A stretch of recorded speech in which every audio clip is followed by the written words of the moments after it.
Do you believe arthritis only haunts old bones? Or that it's just a little stiffness in your joints? What if I told you that those myths are scarier than any Halloween story? And they're keeping people sick, in pain, and even disabled. Today, I'm busting the scariest myths about arthritis and revealing the truth that can set you free.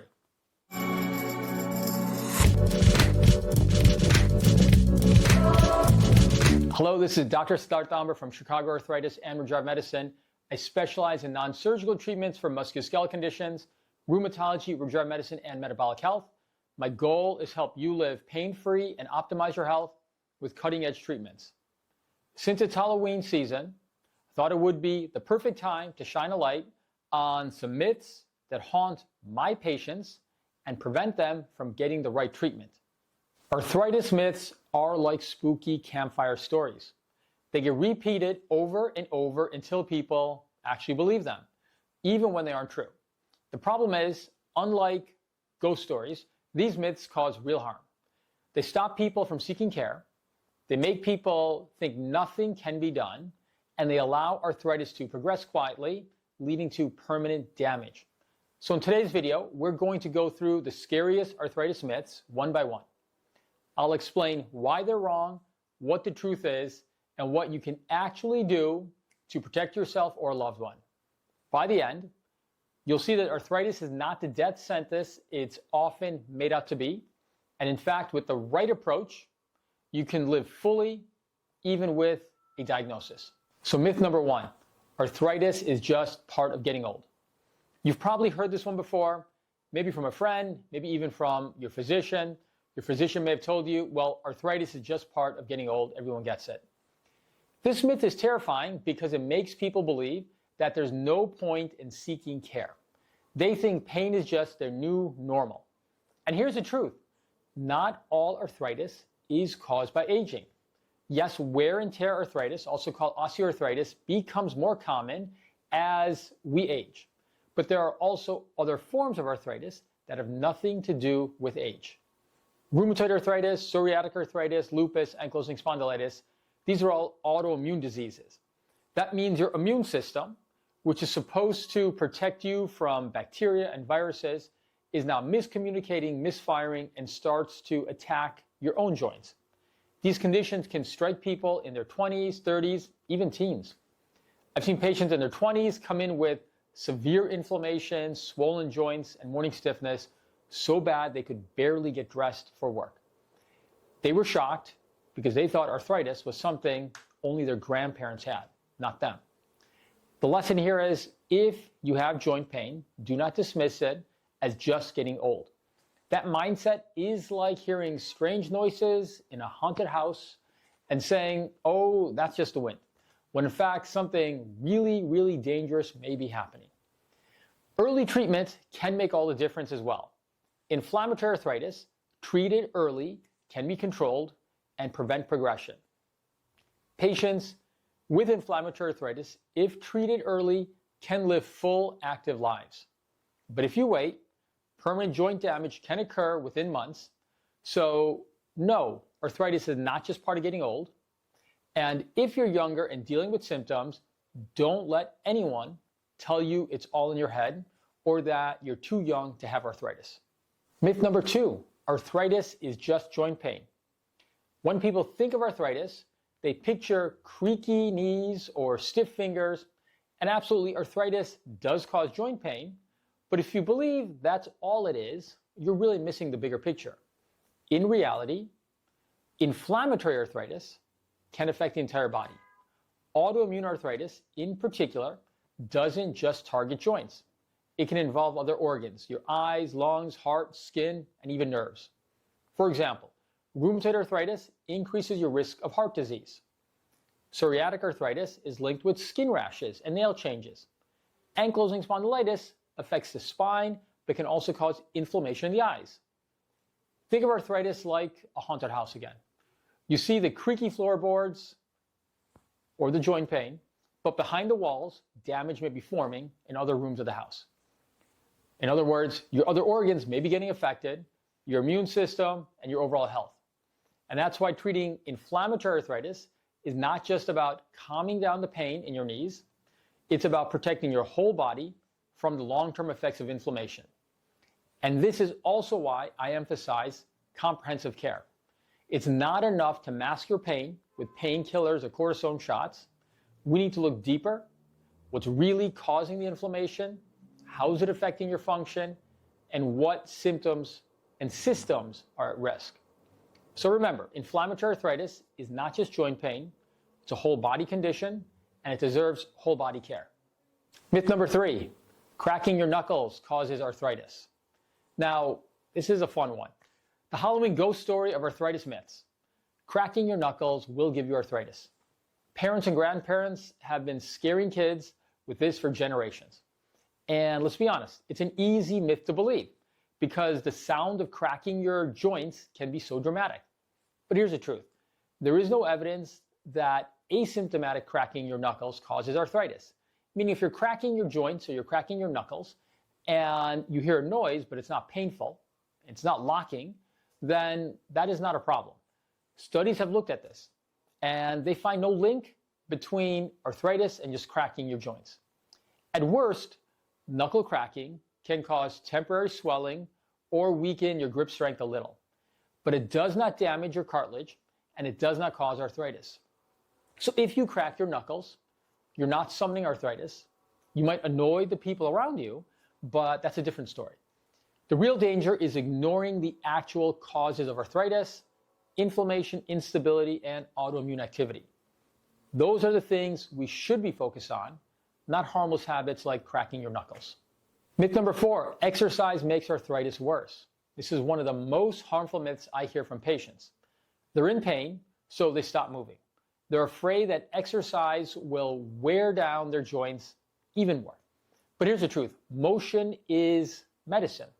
Low impact exercise, such as walking, swimming, cycling, yoga, strength training, can help stabilize joints, strengthen the muscles around them, and reduce pain long term.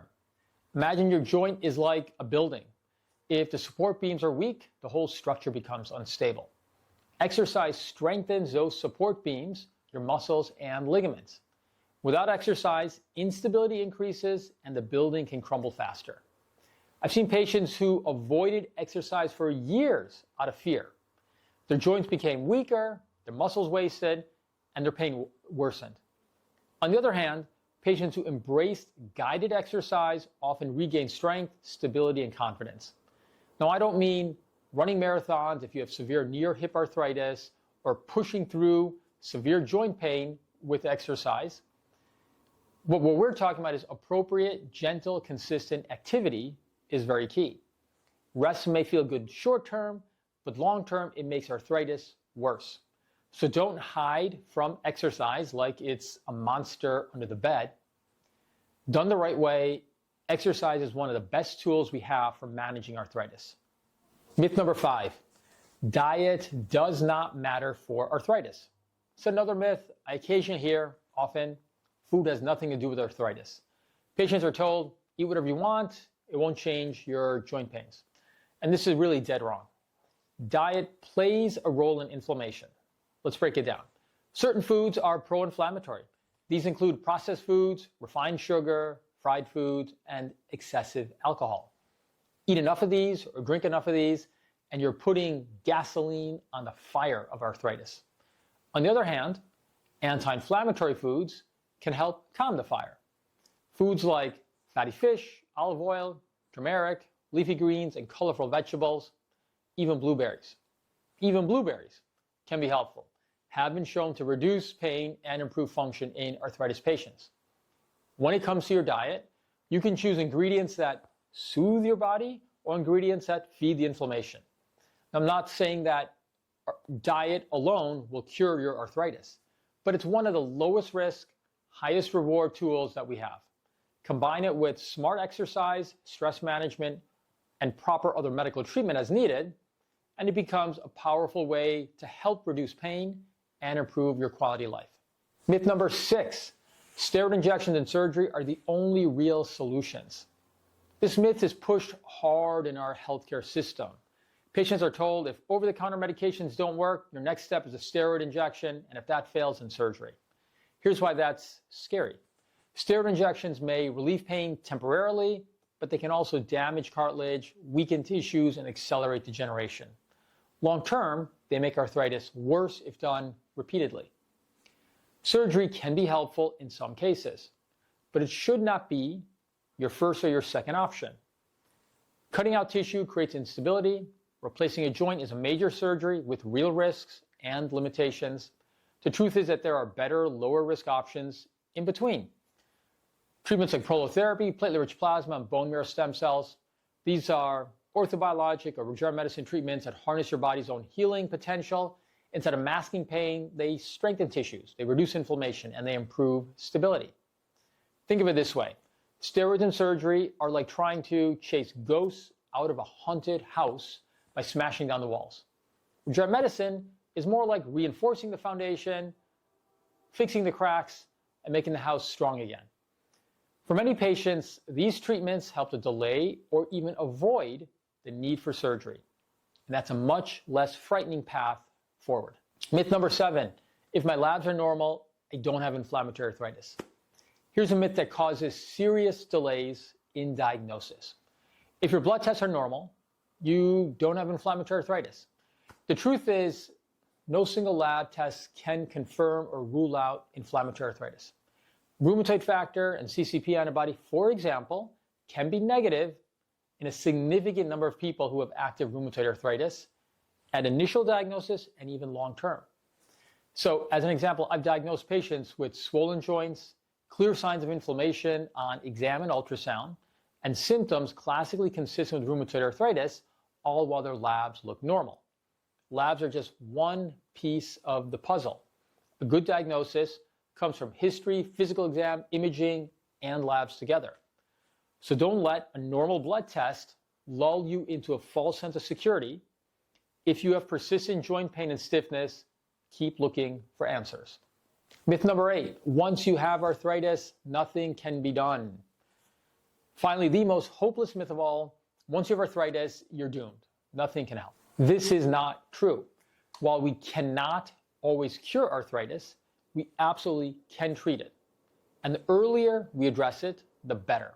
For inflammatory arthritis, early aggressive treatment can prevent progressive disease and permanent damage. For osteoarthritis, regenerative medicine treatments and lifestyle changes can reduce pain and keep you active. I've seen patients avoid knee replacements, return to sports, or simply get back to playing with their kids, all because they didn't give up. So don't believe the curse that arthritis is untreatable. With the right plan and the right partner in your care, you can live well. Arthritis myths can be scarier than any ghost story. But the truth is empowering. Arthritis is not just about age. It's not just joint pain. It's a whole body condition. Exercise and diet matter. Steroids and surgery are not your only choices. And with the right care, you can live a full, active, pain-free life. If you found this helpful, please make sure to like, subscribe, and check out our website at chicagoarthritis.com for more expert advice on staying pain-free and healthy. I'm Dr. Siddharth Tambar, wishing you a safe and happy Halloween. Remember, the scariest thing about arthritis isn't the disease itself, it's believing the myths. Live well, and I'll see you next time.